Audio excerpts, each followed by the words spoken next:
વિદ્યાર્થી મિત્રો, શ્રી એશિયન વિદ્યાલય દ્વારા સંચાલિત ઈ-લર્નિંગ પ્રોગ્રામમાં ફરી એકવાર આપનું સ્વાગત છે।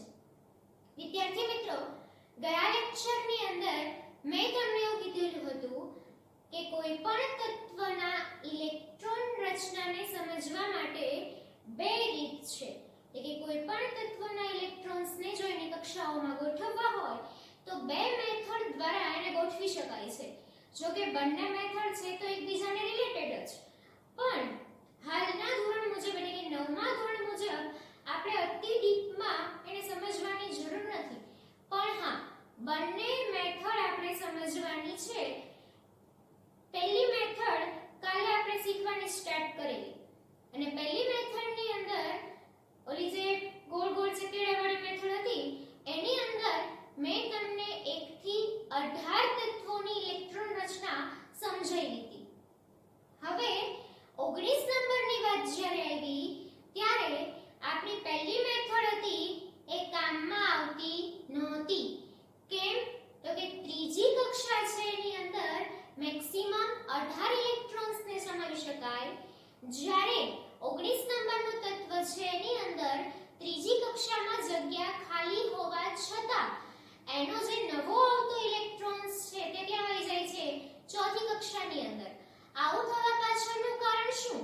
એ રીત નંબર 1 મુજબ સમજાવી શકાતું નથી, પણ જો આપણને બીજી રીત આવડતી હશે તો બીજી રીત મુજબ આપણે એને સમજાવી શકીશું। અને ત્યાં સુધી કે રીત નંબર 2 1 થી લઈને 118 તત્વો સુધી લાગુ પડે છે, એટલે કે ત્યાં સુધી આપણને કોઈ જ પ્રોબ્લેમ નથી। અને હા, કદાચ એનાથી આગળના તત્વો શોધાયા તો પણ રીત નંબર 2 મુજબ ઇલેક્ટ્રોનની ગોઠવણી આપણે કરી શકીએ છીએ। માટે આપણે રીત નંબર 2 ને સૌથી વધારે યાદ રાખવાની છે। અને જો રીત નંબર 2 તમને આવડી ગઈ, ભલે હાલ પૂરતું આપણે શીખશું 1 થી 30 તત્વોની જ ઇલેક્ટ્રોન રચના, 1 થી 10 આજે, અને બાકીના જે 20 તત્વો બાકી રહ્યા એની ઇલેક્ટ્રોન રચના કાલે। પણ આજ અને કાલ થઈને 1 થી 30 તત્વોની ઇલેક્ટ્રોન રચના રીત નંબર 2 મુજબ તમને આવડી ગઈ તો તમે આગળના તત્વોની ઇલેક્ટ્રોન રચના પણ તમારી જાતે જ લખી શકશો। ભલે પછી તમને તત્વનું નામ પણ ન આવડતું હોય અને તત્વની સંજ્ઞા પણ ન આવડતી હોય। શું કામ? તો કે ઇલેક્ટ્રોન રચનાનો આધાર ઇલેક્ટ્રોનની સંખ્યા પર છે, અને ઇલેક્ટ્રોનની સંખ્યા કેટલી એનો આધાર કોઈ પણ તત્વના પરમાણુય ક્રમાંક પર આધારિત છે। એટલે કે તત્વનો ક્રમાંક આપણને ખબર હોય તો પછી એના આધારે એ તત્વની ઇલેક્ટ્રોન રચના આપણે લખી શકીશું। એના માટે તત્વના નામની આપણને કોઈ જરૂર નથી। તો ચલો આપણે જોતા જઈએ કે રીત નંબર 2 મુજબ આપણે શું કરવાનું છે। સૌથી પહેલા આપણે કાલે એવું શીખ્યા હતા કે કોઈ પણ તત્વનો પરમાણુ છે એની અંદર ઓછામાં ઓછી 4 કક્ષાઓ તો હોય જ છે। હા, એનાથી વધારે કક્ષાઓ હોઈ જ શકે છે, પણ આપણે જે 1 થી 30 તત્વોની ઇલેક્ટ્રોન રચના અત્યારે સમજવાની છે એમાં 4 કક્ષાઓ છે, તો એ મુજબ આપણે વાત કરીએ। પહેલી કક્ષા હતી આપણો કે ક્લાસ, એની અંદર મેક્સિમમ આપણે 2 વિદ્યાર્થીઓને બેસાડી શકતા હતા, એટલે કે કે કક્ષાની અંદર 2 ઇલેક્ટ્રોનને સમાવી શકાતા હતા। જ્યારે આપણો બીજો ક્લાસ હતો એલ નામનો ક્લાસ, એની અંદર વધુમાં વધુ 8 ઇલેક્ટ્રોનને આપણે સમાવી શકતા હતા। ત્રીજા નંબરનો ક્લાસ જે હતો એમ કક્ષાની અંદર વધુમાં વધુ 18 ઇલેક્ટ્રોન્સને આપણે સમાવી શકતા હતા। એના પછી એન કક્ષાની અંદર વધુમાં વધુ 32 ઇલેક્ટ્રોન્સને સમાવી શકાય છે। અહીંયા સુધી આપણને પાક્કે પાક્કું આવડે છે કે આ મુજબ ઇલેક્ટ્રોનની ગોઠવણી કરવાની હોય છે। હવે આપણે રીત નંબર 2 શીખવા માટે એનાથી એક સ્ટેપ આગળ શીખીશું। રીત નંબર 2 મુજબ જો જોવા જઈએ તો ફરીથી આપણે કાલની સ્ટોરીને યાદ કરીએ। શું કીધું હતું કાલે? તો કે જેટલા નંબરનું તત્વ હોય એટલા પ્રોટોન એટલા ઇલેક્ટ્રોન, આ તો આપણને ખબર છે। બીજી કન્ડિશન મેં કઈ મૂકેલી હતી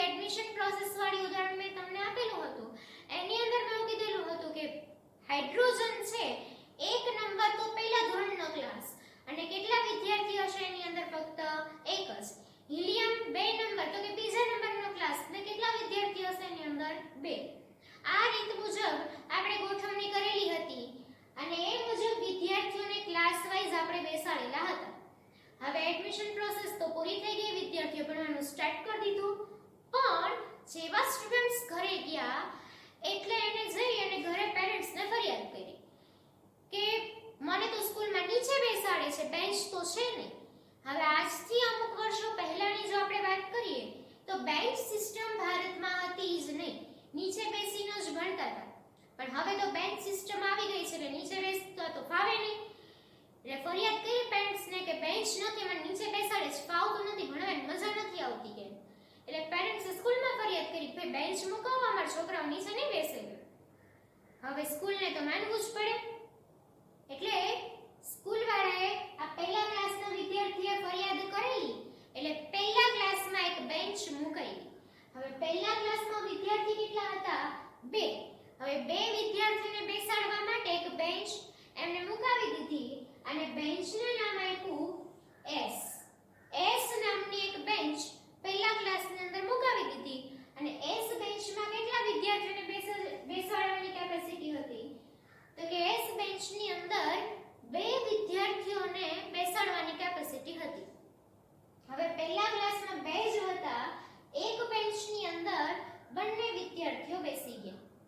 હવે એની ખબર આ 3 ક્લાસના સ્ટુડન્ટને પડી કે પહેલા ક્લાસમાં તો જે છે ને બેન્ચ મુકાવી છે કે અને 2 વિદ્યાર્થીઓ છે ને 2 બેન્ચ પર બેસે છે ને આપણે તો નીચે બેસવું પડે છે, આવું તો કઈ હાલતું હશે કે? એટલે પછી આ 3 ક્લાસ વાળાએ મળી અને પ્રિન્સિપાલ સરને ફરિયાદ કરી કે તમે પહેલા ક્લાસને બેન્ચ મુકાવી તો અમને કેમ નહીં, અમારા ક્લાસમાં બેન્ચ મુકાવો કે? પ્રિન્સિપાલ સર કે સારું કે તમારા ક્લાસ મુજબ અમે બેન્ચ મુકાવી દઈશું કે. તો કે ના, એમ નહીં કે પહેલા ક્લાસ વાળાને તમે જેવી બેન્ચ મુકાવી એવી જ બેન્ચ અમારે જોઈ, નહીં તો અમારે નથી જોતી કે. હવે પ્રિન્સિપાલ સર કે ઓકે, એના જેવી જ બેન્ચ તમને મુકાવી દઈ કે. એટલે L ક્લાસની અંદર S બેન્ચ મૂકવામાં આવી, M ક્લાસની અંદર S બેન્ચ મૂકવામાં આવી અને N ક્લાસની અંદર પણ S બેન્ચ મૂકવામાં આવી. બધાને સરખી બેન્ચો કીધી હતી, સરખી બેન્ચો મુકાવી દીધી. પણ આમણે એવું તો વિચાર્યું કે S બેન્ચમાં વિદ્યાર્થી કેટલા બેસાડી શકાય છે? 2. એટલે કે અહીંયા S બેન્ચ મુકાવી પણ વિદ્યાર્થીને બેસાડી શકાય કેટલા? તો કે 2 જ વિદ્યાર્થીની કેપેસિટી વાળી બેન્ચ હતી. તો 2 જ વિદ્યાર્થીઓને એની અંદર બેસાડી શકાય. આ S બેન્ચની અંદર પણ કેટલા વિદ્યાર્થીઓ સમાઈ શકે? 2. આ S બેન્ચની અંદર પણ કેટલા વિદ્યાર્થીઓ બેસી શકે? 2. હવે રામાયણ શરૂ થઈ. જો તમે આ ક્લાસમાં વિદ્યાર્થીઓ છે કેટલા? 8. હવે 8 વિદ્યાર્થીઓ છે, એની સામે બેન્ચની કેપેસિટી કેટલાની છે? 2 વિદ્યાર્થીઓને જ સંભાળવાની કેપેસિટી છે. હવે 8 માંથી કયા 2 વિદ્યાર્થી બેન્ચ પર બેસે અને બાકીના કયા 6 વિદ્યાર્થીને નીચે બેસવાનું, એના માટે થઈને ઝઘડાઓ શરૂ થઈ ગયા. હવે આ તો ચાલે ને, રોજ રોજના ઝઘડા, રોજ રોજની માથાકૂટ કે કોણ 2 ઉપર બેસે ને કોણ 6 નીચે બેસે ને. એટલે પાછા ગયા પ્રિન્સિપાલ સરને ફરિયાદ કરવા, સર આ તો મેળ નથી આવતો કે એક બેન્ચમાં તો કે ઝઘડા થાય છે કે હવે અમે જે 6 ને નીચે બેસવું પડે છે એ 6 માટે થઈને તમારે બીજી બેન્ચ મુકાવી પડશે કે. સર કે એક્સેપ્ટ, ચલો વિદ્યાર્થી કે તો માનશું જ. એટલે બીજા ક્લાસની અંદર એક બીજી બેન્ચ લઈ આવ્યા, P બેન્ચ. હવે P બેન્ચની કેપેસિટી કેટલાની રાખી? તો કે 6 ની. શું કામ? તો કે 8 વિદ્યાર્થીઓ ટોટલ છે, 2 તો આ બેન્ચમાં બેસી જ શકે છે, બાકી કેટલા બચે છે? 6. એટલે બાકીના 6 વિદ્યાર્થીઓ બેસી શકે એવી એક P બેન્ચ લઈ આવ્યા. જો શાંતિ હવે કે વળી આવવાને વિરોધ કર્યો કે અમારા ક્લાસમાં આ જ પ્રોબ્લેમ થાય સર કે કોણ 2 નીચે બેસે ને બાકીના કોણ ઉપર બેસે ને આવું બધું થયા કરે છે કે અમારા ક્લાસમાં આવી જ બેન્ચ અમારે જોઈએ કે બીજી એક કે નહીં કે. સારું સર કે હાલો મુકાવી દઈએ કે. એટલે આ ક્લાસમાં P બેન્ચ મુકાવી, આ ક્લાસમાં P બેન્ચ મુકાવી. હવે જુઓ તો P બેન્ચમાં સમાવાના છે કેટલા? 6 વિદ્યાર્થીઓ. ફરી આ ક્લાસમાં રામાયણ અને મહાભારત શરૂ થઈ ગઈ. શું કામ? તો કે 18ની સંખ્યાનો ક્લાસ હતો, જે 2 બેન્ચ મુકાવી એમાં ટોટલ બેસવાના છે? તો કે 8 વિદ્યાર્થી. એક બેન્ચમાં 2 અને બીજીમાં 6 એટલે 6 ને 2 8 વિદ્યાર્થીઓ બેસી શકે.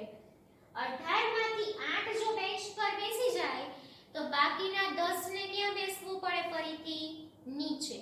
એટલે ફરીથી પાછો વિરોધ શરૂ થાય કે કોણ ઉપર બેસે ને કોણ નીચે બેસે. એટલે ફરીથી આ ક્લાસ એમ કીધું સર અમને હવે ત્રીજી બેન્ચ મુકાવી આપો જેથી અમારા ઝઘડાઓ પૂરા થાય. એટલે એના ક્લાસની અંદર ત્રીજી બેન્ચ મુકાવી. ત્રીજી બેન્ચની કેપેસિટી કેટલાની રહી હતી? તો કે 10 ની. જુઓ 10 ની કેપેસિટી વાળી ડી બેન્ચ મુકાવી 10 ને 6 16 16 ને 2 18 એટલે 18 ઇલેક્ટ્રોન્સ છે એ 3 બેન્ચ થઈ અને પૂરેપૂરા બધા સમાઈ જશે. વળી આ ક્લાસે ફરિયાદ કરી એના ક્લાસમાં ડી બેન્ચ મુકાવી તમારા ક્લાસમાં કેમ નહીં મુકાવો? અમારા ક્લાસમાં કે તો કે હાલો તમને ડી બેન્ચ આવી અને ડી બેન્ચની અંદર કેપેસિટી ફરીથી કેટલાની હતી? 10 ની કેપેસિટી હતી. તો આ ક્લાસમાં તો પ્રોબ્લેમ ઊભો જ રહ્યો. શું કામ? તો કે વિદ્યાર્થીઓ ટોટલ કેટલા હતા? 32. બેન્ચની સંખ્યા કેટલી છે? તો કે 3 બેન્ચનું ટોટલ કરીએ તો 18 ની જ કેપેસિટી છે. કે 32 માંથી 18 જ વિદ્યાર્થી બેન્ચ પર બેસી શકે. બાકીના બચ્યા 14. એ 14 ને ક્યાં બેસવું પડે? ફરીથી નીચે. એટલે ફરીથી આ ક્લાસે કીધું સર અમને હવે ચોથી બેન્ચ મુકાવી આપો કે જેથી કરીને આમાં નીચે ન બેસવું પડે. એટલે એ ક્લાસની અંદર ચોથી બેન્ચ મુકાવી અને ચોથી બેન્ચને નામ આપ્યું F. અને F બેન્ચની કેપેસિટી કેટલાની હતી? તો કે 14 ની.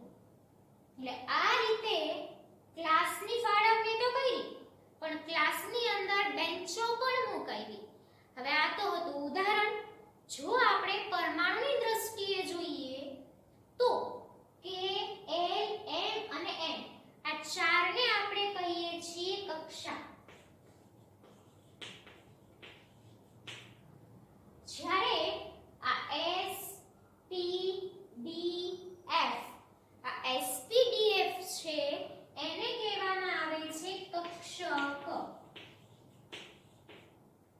એટલે કે પહેલી કક્ષા છે એ પહેલી કક્ષાની અંદર એક જ કક્ષક છે અને પહેલી કક્ષાની એક કક્ષક એટલે કઈ? તો કે S કક્ષક. બીજી કક્ષા છે L કક્ષા. એ L કક્ષાની અંદર બે કક્ષકો છે અને બે કક્ષકોની અંદર કઈ કઈ? તો કે એક કક્ષક S બીજી કક્ષક P. એ જ રીતે ત્રીજી કક્ષાની અંદર 3 કક્ષકો છે S P અને D. ચોથી કક્ષાની અંદર 4 કક્ષકો છે S P D અને F. એટલે આ રીતે કક્ષાની અંદર પણ એની કક્ષકો છે જેને આપણે ઉદાહરણ તરીકે સમજીએ છીએ ત્યારે ક્લાસની અંદર રહેલી બેન્ચ તરીકે ઓળખીએ છીએ. હવે આમાં ગોઠવણી કઈ રીતે કરવી એ આપણે જરાક જોઈ લઈએ. એના માટે થઈને આપણે એક સરસ મજાની પોયમ યાદ રાખવાની છે. કઈ પોયમ? સાથે સાથે બોલતા જજો એટલે યાદ રહી જાય. સ્કૂલ સ્કૂલ બે વાર school school. Public school public school બે વાર public school public school. Next line Delhi public school Delhi public school. બધું બે વાર Delhi public school Delhi public school. Follow Delhi public school follow Delhi public school. એટલે આ તો પોયમ તો જસ્ટ યાદ રાખવા માટેની છે. બાકી સમજવાનું છે આ રીતે કે બે વાર S કક્ષકો લખવાની પછી એક કક્ષક એડ કરતી જવાની. જે રીતે આમાં બેન્ચ એડ કરતા ગયા એની જેમ જ આમાં કક્ષક એડ કરતી જવાની કે બે વાર S પછી S M ને M એની આગળ બે વાર કઈ કક્ષક એડ થશે? T કક્ષક. ફરી પાછી એની આગળ કઈ કક્ષક એડ થશે? D કક્ષક. ફરીથી એની આગળ કઈ કક્ષક એડ થશે? તો કે F કક્ષક. આટલું કર્યા પછી આપણે નાનપણની એક રમત રમવાની છે. જ્યારે આપણે પહેલા ધોરણની અંદર ભણતા હતા બાલ મંદિરની અંદર કે પહેલા ધોરણની અંદર ત્યારે ઇંગ્લિશ વિષય શીખવાની શરૂઆત કરે આપણને એટલે પેલી એબીસીડી આવે અને એબીસીડી શીખ્યા પછી એની જે આપણી ઓલી હોમવર્કની બુક હોય ને એની અંદર એવા હોય ચલો એસ શોધો એટલે ઉપર સૂચના મળી કે એસ શોધો એટલે પછી નીચે અલગ અલગ આડાવાળા શબ્દ આપેલા હોય ને એમાંથી આપણે એસ ને શોધીને ઉપર ઓલો કુંડાળું કરતા હતા કે પછી પી શોધો એમ કીધું હોય તો પી ગોતીને એની ઉપર આમ કુંડાળું કરતા હતા બસ ઈ ગેમ આપણે અહીંયા રમવાની છે 9માં આવીને પણ નવું શું કરવાનું છે આમાં તો કે યા તો આપણે શોધીને ફક્ત કુંડાળું કરતા હતા અહીંયા ડિફરન્સ એટલે કુંડાળું કરવાને બદલે આપણે એકડા લખવાનું છે હવે પહેલા જ આપણને કીધું છે ચલો s ગોતી અને 1 થી ક્રમશઃ નંબર આપવાનું સ્ટાર્ટ કરો એટલે જો આ પહેલો s દેખાણો અહીંયા નંબર આપી દેવાનો 1 હવે e ની લાઈનમાં આગળ જોતા જો બીજા ક્યાં s દેખાય છે હા તો કે અહીંયા નંબર કયો આપશું 2 ચલો નીચે આવો હવે જ્યાં s દેખાય એ નંબર કયો આવશે 3 ફરી પાછા આગળ ચાલતા જાઓ નંબર કયો આવશે 4 ફરી પાછા નીચે આવો કયો નંબર આવશે 5 ફરી પાછા આગળ ચાલો કયો નંબર આવશે 6 ફરી પાછા આગળ ચાલો કયો નંબર આવશે 7 ફરી પાછા આગળ ચાલો કયો નંબર આવશે 8 ચલો જેટલા s દેખાતા હતા એ બધાને નંબર અપાઈ ગયા કે રહી નથી ગયું ચલો ઓકે s નું કામ પૂરું હવે આપણે આગળ વધશું હવે અહીંયા એકડો તમને આપેલો છે બરોબર ત્યાંથી તમારે ક્રમશઃ એકડા લખ નાખવાના 1 2 3 4 બરોબર એકડો અપાઈ ગયો હવે નીચે શું લખ નાખવાનું 2 3 ને 4 હવે આટલું કામ પૈતા પછી નવી ગેમ શું p શોધો હવે p શોધવામાં જે નંબર આપેલો છે એના પછીનો નંબર આપણે આપવાનો અહીંયા પહેલા p ને કયો નંબર આપ્યો છે 2 નંબર તો બીજો p છે ને કયો નંબર આપશું 3 નંબર પાછું કે p દેખાય એ કયો નંબર આપશું 4 નંબર ફરીથી કે p દેખાય કયો નંબર આપશું 5 ફરીથી જ્યાં p દેખાય કયો નંબર આપશું 6 ફરીથી p દેખાય કયો નંબર આપશું 7 ચલો p ના નંબર અપાઈ ગયા બાકી રહ્યું છે ક્યાંય ના હવે બાળકોને આવશે d ની d ને નંબર આપવાના છે હવે d ને જો પહેલો d અહીંયા છે ને આ 3 નંબર અપાયેલો છે હવે આગળ વાત કરીએ તો જ્યાં d દેખાશે એ કયો નંબર આપીશું 4 એના પછીના d માં કયો નંબર આપશું 5 એના પછીના d માં કયો નંબર આપશું તો કે 6 હવે છે કે d આમાં ના નંબર અપાઈ ગયા હવે વારો આવશે f નો f ક્યાં છે પહેલો અહીંયા કયો નંબર છે 4 તો કે નેક્સ્ટ f છે એને આપણે કયો નંબર આપીશું 5 બધાને નંબર અપાઈ ગયા સમજાયું એટલે આ રીતે પહેલા એક પોયમ યાદ રાખવાની school school public school public school Delhi public school Delhi public school follow Delhi public school follow Delhi public school ત્યાર પછી s શોધો અને એ રીતે શોધી નંબર આપતા જવાના s નું કામ પૂરું થાય એટલે ઊભા એકડા લખ નાખવાના 1 2 3 4 ફરી પાછું p શોધવાનું ફરી પાછો d શોધવાનું ફરી પાછો f શોધવાનો આ તો આપણે સમજવા માટે હતું હવે જો એને આપણે ડીપમાં સમજીએ આ મુજબ એને સમજતા જઈએ તો 1s હવે 1s નો મતલબ શું થયો તમને ખબર છે તો કે આપણો આ પહેલો ક્લાસ કે છે એ શું છે 1 આપણો પહેલો ક્લાસ છે આ બીજો છે આ ત્રીજો છે ને આ ચોથો છે હવે 1s નો મતલબ એવો થયો કે પહેલો ક્લાસ એની s બેન્ચ એટલે 1s 2s નો મતલબ શું થયો 2 એટલે બીજો ક્લાસ s એટલે એની s બેન્ચ ફરી પાછું આગળ વધો શું છે 2p એટલે 2 એટલે બીજો ક્લાસ એની p બેન્ચ હવે આપણને ક્વેશ્ચન એવો આવે કે s ને નામ આપવાની શરૂઆત કરી નંબર આપવાની શરૂઆત કરી તો 1 થી આપ્યો તો હવે p ને નંબર 2 થી કેમ આપ્યા 1 થી નંબર શું કામ નો આપ્યો તો કે p બેન્ચ પહેલા ક્લાસમાં છે નહીં પહેલા ક્લાસમાં p બેન્ચ નથી એટલા માટે p ને આપણે 1 નંબર આપી શકશું નહીં p બીજા ક્લાસથી પી બેન્ચ શરૂ થઈ છે માટે પી ને નંબર આપવાનો સ્ટાર્ટ કરશું આપણે બીજા નંબરથી, એટલે કે 2p નો મતલબ બીજો ક્લાસ, એની પી બેન્ચ. એ જ રીતે 3s નો મતલબ થશે ત્રીજો ક્લાસ, એની s બેન્ચ. 3p નો મતલબ થશે ત્રીજો ક્લાસ, એની પી બેન્ચ. 4s નો મતલબ થશે ચોથો ક્લાસ, એની s બેન્ચ. ફરી પાછું અહીંયા 3d. હવે અહીંયા સવાલ આવે કે d ને 1 ને 1 થી નંબર આપવાને બદલે 3 થી નંબર શું કામ આપ્યો? તો ફરીથી જવાબ આપણને ખબર જ છે કે d કક્ષક છે એ ક્યાંથી ચાલુ થાય છે? ત્રીજી કક્ષાથી. એટલે કે પહેલી કે બીજી કક્ષાની અંદર d કક્ષક આવેલી નથી, માટે d ને આપણે 1 કે 2 નંબર આપી શકશું નહીં. એટલા માટે d ને નંબર ક્યાંથી આપ્યો? 3 થી.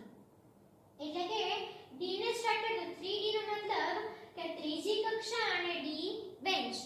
4p એનો મતલબ થયો ચોથો ક્લાસ, p બેન્ચ. ફરી પાછું છે 5s.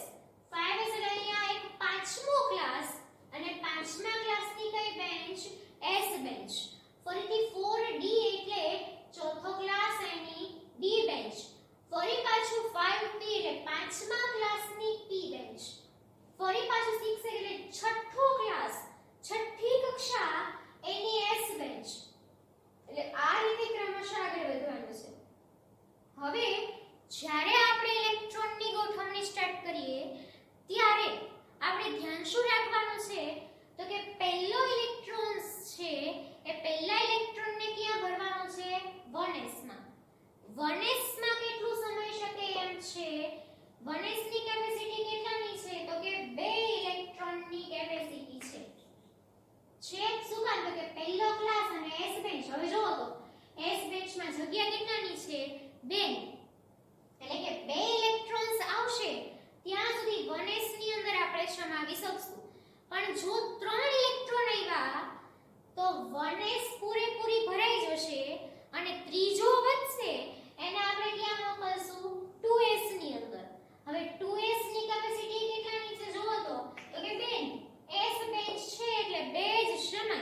પછી ગમે એ ક્લાસ હોય ને, ગમે એ કક્ષા હોય, હવે આપણે જોવાની છે કઈ સંખ્યા? કક્ષકની.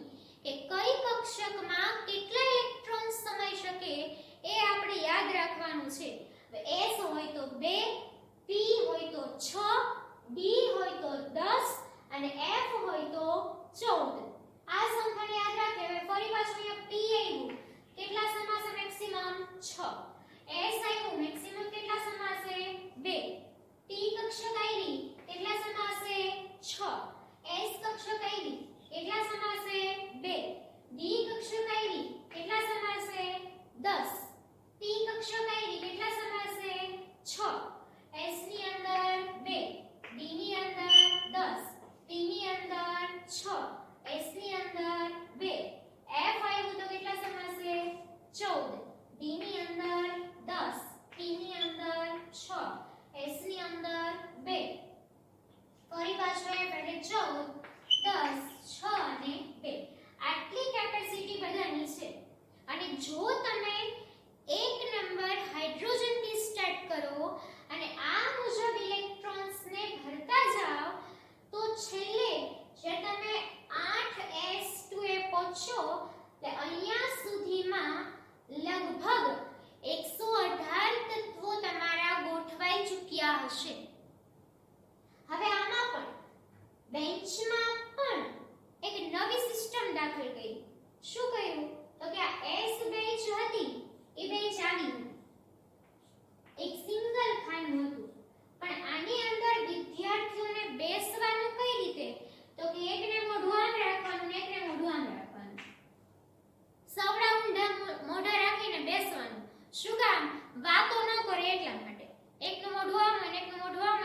છે નહીં. આ સૌરઊંધાનો મતલબ છે ઇલેક્ટ્રોન્સની સ્પિન, એની ગોઠવણી. અને ઇલેક્ટ્રોન્સની સ્પિન એટલે શું, એની ભ્રમણ કક્ષા અને ભ્રમણ એટલે શું, આ બધું જ તમારે 11 સાયન્સની અંદર શીખવાનું છે. પણ હાલ પૂરતું આપણે આટલું સમજી લે કે આ રીતે આખી સિસ્ટમેટિક ગોઠવણી હોય છે. એટલે ગોઠવણી આપણે પહેલા શીખવાની છે, એના રીઝન્સ છે, એના કારણો છે, એ બધા આપણે 11 સાયન્સની અંદર ભણીશું. એટલે કે આટલું ક્લિયર થઈ જાય પછી હવે આપણે હાઇડ્રોજન થી લઈને નિયોન સુધીના 10 તત્વોને આજના લેક્ચર પૂરતું આ રીતે ગોઠવતા જઈએ. કઈ રીતે ગોઠવણી બને છે એ યાદ રાખતા જઈએ. સૌથી પહેલા વાત આપણે કરશું હાઇડ્રોજનની. હવે હાઇડ્રોજનની અંદર કેટલા ઇલેક્ટ્રોન્સ છે? એક જ. હવે પહેલો ઇલેક્ટ્રોનને આપણે બેસાડવાનો ક્યાં? પહેલા ક્લાસની S બેન્ચમાં. હવે પહેલા ક્લાસની S બેન્ચ છે એમાં કેપેસિટી કેટલાની છે? 2 ની. મેક્સિમમ 2 ને બેસાડી શકાય, પણ આપણી પાસે તો 2 છે ય નહીં. આપણે તો કેટલાને બેસાડવાનો છે? 1 ને જ. એટલે 1 ને અહીંયા આપણે બેસાડી દીધો. એટલે આ થઈ ગઈ હાઇડ્રોજનની આપણી મેથડ નંબર 2 મુજબની ઇલેક્ટ્રોન રચના, કે જે આપણી જૂની ઇલેક્ટ્રોન રચના લખતા હતા 1. આ રીતે આપણે કૌંસની અંદર 1 લખતા હતા, એની બદલે આ મેથડ મુજબ આપણે શું લખશું? 1s1. આને શું બોલાય? 1s1. એટલે કે પહેલો ક્લાસ, એટલે કે પહેલી કક્ષા, કે કક્ષા, એની S નામની બેન્ચ એટલે કે કે કક્ષાની S કક્ષક, અને S કક્ષકની અંદર કેટલા ઇલેક્ટ્રોન્સ છે? તો કે 1.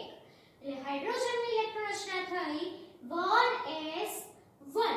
અને આ ખાના મુજબ જો ગોઠવણી કરીએ તો હાઇડ્રોજનની અંદર તો એક જ વિદ્યાર્થી છે, એટલે એકલો જ બચારો એક બેન્ચમાં પરિણામ બેસી જશે. સેકન્ડ તત્વની વાત કરીએ આપણે હિલિયમની. હવે હિલિયમમાં ઇલેક્ટ્રોન્સ કેટલા છે? તો કે 2. હવે 2 ઇલેક્ટ્રોન્સ પહેલી કક્ષામાં સમાઈ જશે, એટલે એની ઇલેક્ટ્રોન રચના કઈ બનશે? 1s2. એટલે કે 1 મતલબ કે કક્ષા, s એટલે s કક્ષક. કેટલા ઇલેક્ટ્રોન્સ છે? તો કે 2. અને બંને ક્યાં બેઠેલા છે? તો કે s નામની બેન્ચની અંદર. એટલે કે એની ગોઠવણી આ રીતની હશે: એક બચારો સવડો ને એક બચારો ઊંધો. અને જૂની ઇલેક્ટ્રોન રચના આપણે જોઈએ, કાલે શીખાતા ઇલેક્ટ્રોન રચના, તો એમાં આપણે કૌંસમાં 2 વડે દર્શાવ્યું હતું. છે બગડવામાં આ રીતે. ઓકે થઈ ગયું. ચલો આગળ વધીએ, લિથિયમની વાત કરીએ. હવે લિથિયમ ત્રીજા નંબરનું તત્વ, મતલબ એની અંદર 3 ઇલેક્ટ્રોન્સ આવેલા છે. હવે 3 ઇલેક્ટ્રોનની ગોઠવણી આપણે કરીએ તો જો આપણે પહેલા લેવાનું છે 1s. 1s આપણે લીધું. હવે 1s ની અંદર કેપેસિટી છે કેટલાની? ફક્ત ને ફક્ત 2 ની. જ્યારે આપણી પાસે ઇલેક્ટ્રોન્સ કેટલા છે? 3. એનો મતલબ એવો કે 3 ને 1s ની અંદર સમાવી શકવાના નથી. 3 માંથી આપણે 1s માં કેટલાને બેસાડીશું? તો કે ફક્ત ને ફક્ત 2 ને. તો બાકીનો એક બચ્યો, એ બાકી વધેલા એકને આપણે ક્યાં મોકલવો પડશે? ફરજિયાતપણે બાજુમાં. કેમ કે અહીંયા ફૂલ, એટલે ત્રીજો વૈધ્યો એને આપણે ક્યાં બેસાડો? ક્યાં મોકલશું? 2s ની અંદર. હવે 2s માં કેપેસિટી કેટલાની છે? 2 ની. પણ આપણી પાસે તો 2 છે જ નહીં. કેટલો બચ્યો છે? એક જ બચ્યો છે ને. 3 હતા એમાંથી 2 તો બેસાડી દીધા છે ઓલરેડી. કેટલા વધ્યા છે? એક જ વધ્યો છે. એટલે એક વધ્યો એને આપણે બીજી કક્ષા, 2 મતલબ બીજી કક્ષા, એની S બેન્ચની અંદર એને આપણે બેસાડી દીધો. હવે આપણી જૂની ઇલેક્ટ્રોન રચના જોઈએ તો જો તમે અહીંયા આપણે લખ્યું હતું 2a. હવે એ મુજબ અહીં સાચું પડે છે. જો તો આ પહેલો ક્લાસ છે તો પહેલા ક્લાસમાં કેટલા? 2. આ બીજો ક્લાસ છે તો બીજા ક્લાસમાં કેટલા? 1. એટલે કે જૂની અને નવી ઇલેક્ટ્રોન રચના છે તો એક જ, પણ ઓલા મુજબ આપણે બધું સમજી શકતા નહોતા. જ્યારે આ મુજબ આપણે શીખવી પડી. હવે આને આમ ખાનામાં પેક કરીએ, બેન્ચમાં પેક કરીએ તો કેવું બનશે? 1s2 અને 2s1 છે એટલે બે SS નામની બેન્ચ છે. આમાં બે વિદ્યાર્થીઓ આ રીતે બેઠેલા છે અને આમાં એક જ છે એટલે આ રીતે બેઠેલો છે. આ થઈ ગઈ આપણા લિથિયમની ઇલેક્ટ્રોન રચના. આગળ જોઈએ 4 નંબર બેરિલિયમ. હવે 4 નંબરનું તત્વ એટલે કે ઇલેક્ટ્રોન્સ એની પાસે કેટલા છે? 4. તો 4 ઇલેક્ટ્રોનની ગોઠવણી આપણે સ્ટાર્ટ કરીએ. સૌથી પહેલા તો કોણ લેવાનો છે આપણે? 1s. 1s ની અંદર કેટલા સમાઈ શકે એમ છે? તો કે 2. બાકી બચેલા બે ને આપણે 1s માં નહીં સમાવી શકીએ, એને આપણે ક્યાં મોકલવા પડશે? 2s ની અંદર. હવે 2s ની અંદર પણ જોતા જવાનું કેપેસિટી કેટલાની છે? તો કે 2 ની. આપણી પાસે બચ્યા છે કેટલા? 2. એટલે બે જગ્યા અને બેસ્ટન્સ માપોમાં બેસ જશે. એટલે વંચાઈશું 1s2 2s2. અને જૂની ઇલેક્ટ્રોન રચના મુજબ આપણે જોઈએ તો પહેલા ક્લાસમાં 2, બીજા ક્લાસમાં 2, જે આપણી કાલે શીખેલી ઇલેક્ટ્રોન રચના હતી. ખાના મુજબ એની ગોઠવણી કરીએ તો પણ જો 2 SS બેન્ચર્સ છે અને બેની અંદર બે બે વિદ્યાર્થી એટલે કે એક આમ બેસેલો છે, એક આમ બેસેલો છે, એક આમ બેસેલો છે અને એક આમ બેસેલો છે. આગળ વાત કરીએ આપણે 5 નંબર બોરોનની.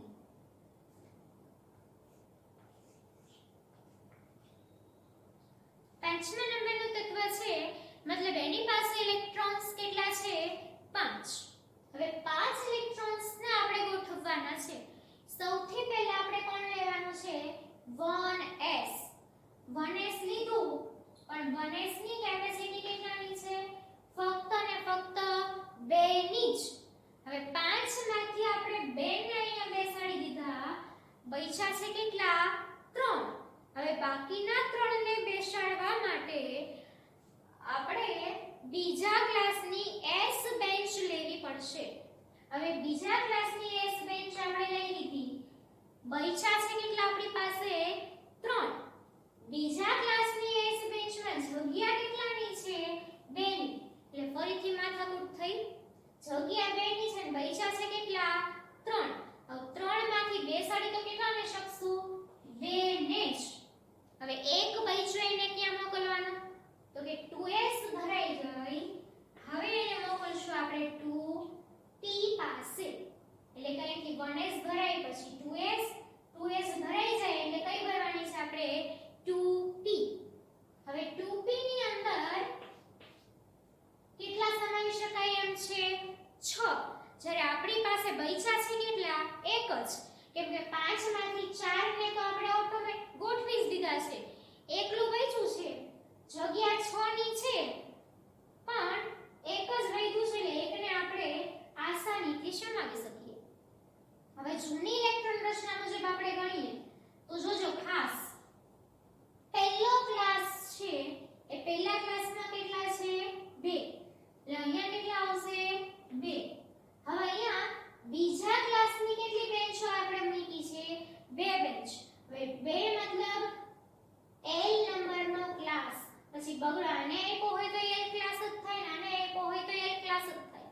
એટલે બીજો ક્લાસ છે ની S બેન્ચમાં 2 વિદ્યાર્થી, બીજા ક્લાસની P બેન્ચમાં 1 વિદ્યાર્થી.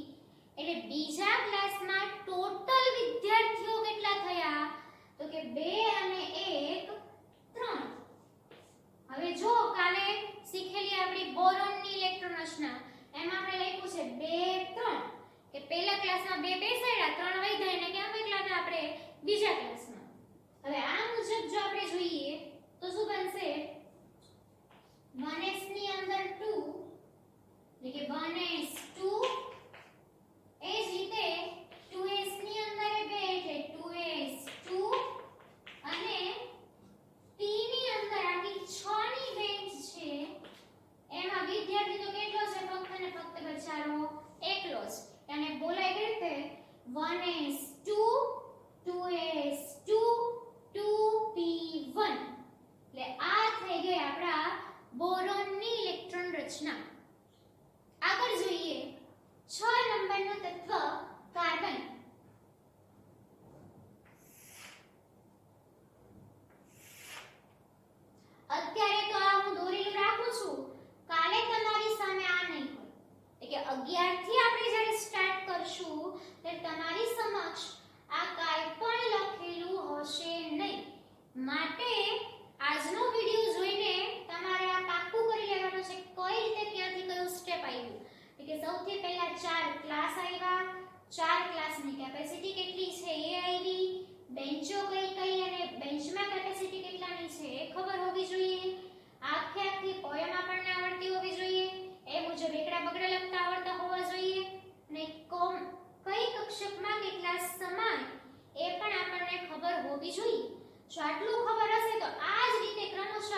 કેટલા છે 6 એટલે 6 ની ગોઠવણી આપણે આ મુજબ કરવાની છે સૌથી પહેલા આપણે લઈશું 1s હવે 1s ની અંદર કેટલા સમાવી શકાય છે 2 6 માંથી 2 ને આપણે ત્યાં બેસાડી કેટલા બચ્યા 4 હવે 4 ની ગોઠવણી બાકી બચી એના માટે આપણે શું લેશું 2s 2s લીધો પણ 2s માં કેપેસિટી તો કેટલાની છે 2 ની છે આપણી પાસે 4 જ્યારે s માં બેસાડી કેટલા શકાય છે ફક્ત 2 એટલે 2 બેસાડ્યા આપણી પાસે કેટલા પૈસા છે હજી 2 પૈસા છે હવે બચેલા 2 ને આપણે ક્યાં મોકલવા પડશે p ની અંદર હવે 2p માં જગ્યા કેટલાની છે 6 ની આપણી પાસે છે કેટલા 2 એટલે કે 6 ની જગ્યામાં 2 તો આસાનીથી સમાઈ શકશે તો અહીંયા શું આવશે 2p2 જગ્યા ભલે ને 6 ની હોય પણ આપણી પાસે તો 2 જ છે અને એવું લાગે કે આપણે સાચું કરીએ છીએ થોડું ચેક કરવું હોય તો એક વસ્તુ તમે કરી શકો કઈ રીતે અહીંથી ગણતા જાઓ 2 ને 2 4 4 ને 2 6 કાર્બનનો 6 નંબર છે તો કે હા ઓકે હવે આપણી કાલવાળી રચના આપણે જોઈએ તો જો પહેલા ક્લાસનો ટોટલ મારો કેટલા છે ફક્ત 2 બીજા ક્લાસની આ બે બેન્ચો બીજા ક્લાસની જ છે એટલે કે S બેન્ચમાં 2 અને P બેન્ચમાં 2 એટલે ટોટલ કેટલા થયા 2 અને 2 4 આને આપણે ખાનામાં પૂર દઈએ તો S IS અને આ T એટલે હવે ગોઠવણી કઈ રીતે થશે તો કે આ S ની અંદર એક બેસાડ્યો આ બીજો બેસાડ્યો 2S ની અંદર પહેલો બેસાડ્યો બીજો બેસાડ્યો 2P ની અંદર બે આપણે કઈ રીતે બેસાડીશું તો કે એક આ ખાનામાં અને એક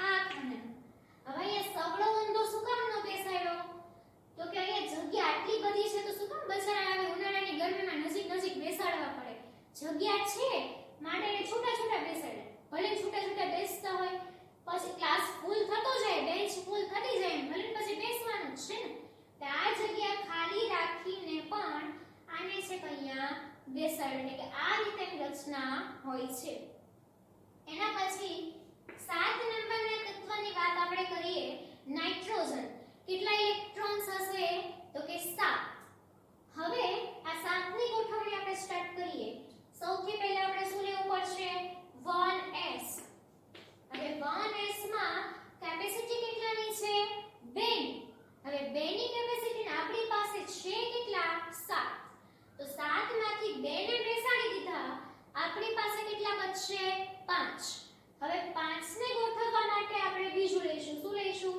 2s પણ 2s માં પણ કેપેસિટી કેટલાની છે 2 ની હવે છે 5 5 માંથી 2 ને બેસાડ્યા બચ્યા કેટલા 3 3 ને બેસાડવા માટે થઈને આપણે શું લેવું પડશે 2p હવે 2p માં જગ્યા તો કેટલાની છે 6 ની આપણી પાસે છે કેટલા 3 જ એટલે કે 6 ની સીટના 3 આસાનીથી બેસી શકે એટલે શું આવશે 2p3 એટલે આની ઇલેક્ટ્રોન રચના થશે 1s2 2s2 2p3 આ મુજબ આપણે જોઈએ તો પહેલા ક્લાસની અંદર રહેલા ઇલેક્ટ્રોન્સ કેટલા છે ફક્ત 2 હવે આ બંને બેન્ચો કયા ક્લાસની છે બીજા ક્લાસની એ બીજા ક્લાસનું ટોટલ મારો તો 3 2 એટલે કેટલા થશે 5 આની ગોઠવણી પણ આની જેમ જ થયેલી છે કે આ S અને આ P ની અંદરના 3 ખાના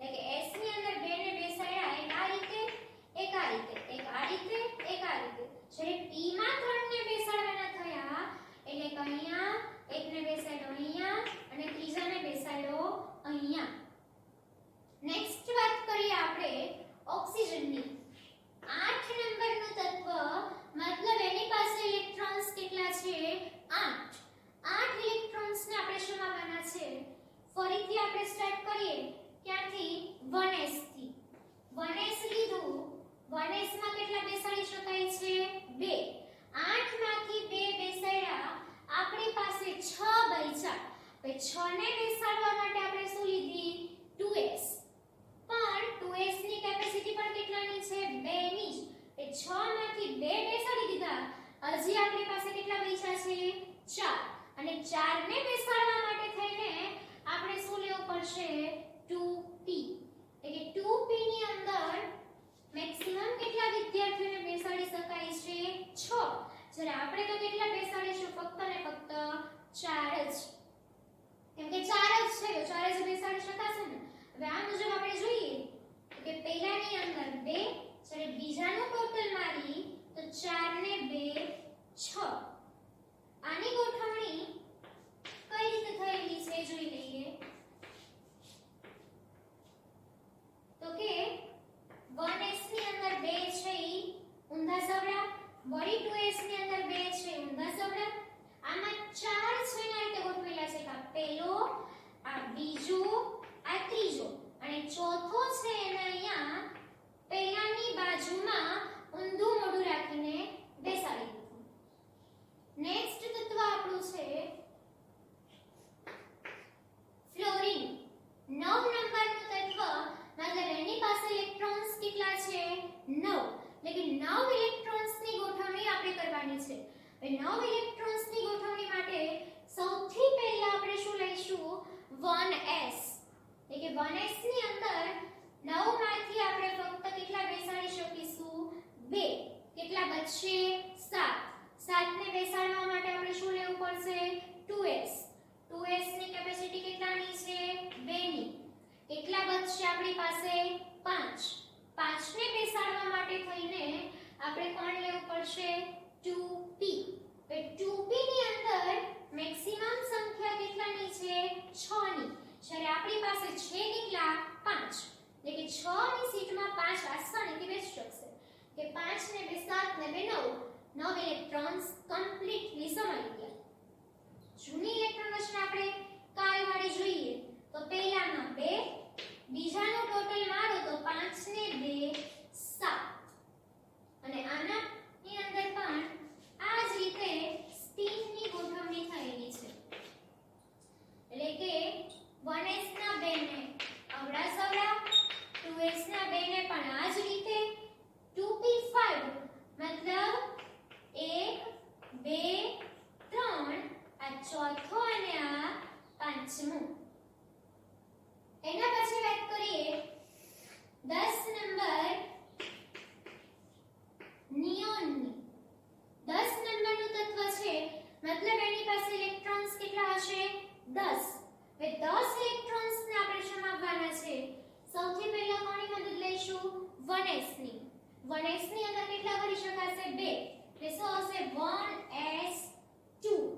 10 માંથી 2 ભરાઈ ગયા, કેટલા બચશે 8। 8 માટે થઈને આપણે શું લેવું પડશે 2s, અને 2s ની અંદર પણ કેટલા ભરી શકાશે આપણે 2। 8 માંથી 2 ભરી દીધા, કેટલા બચશે 6। હવે 6 ને બેસાડવા માટે આપણે શું લેવું પડશે 2p, અને 2p ની અંદર કેટલી જગ્યા છે 6 ની, આપણી પાસે કેટલા પૈસા છે 6, એટલે બધું ફૂલફિલ આખે આખું પૂરું થઈ જશે, એટલે કે અહીંયા આવશે 2p6, એટલે કે 1s2 2s2 2p6। ઇલેક્ટ્રોન્સ ને ગણી લઈએ તો 6 ને 2 8 ને 2 10, એટલે કમ્પ્લીટલી 10 એ 10 ઇલેક્ટ્રોન્સ છે તે સમાઈ ગયા।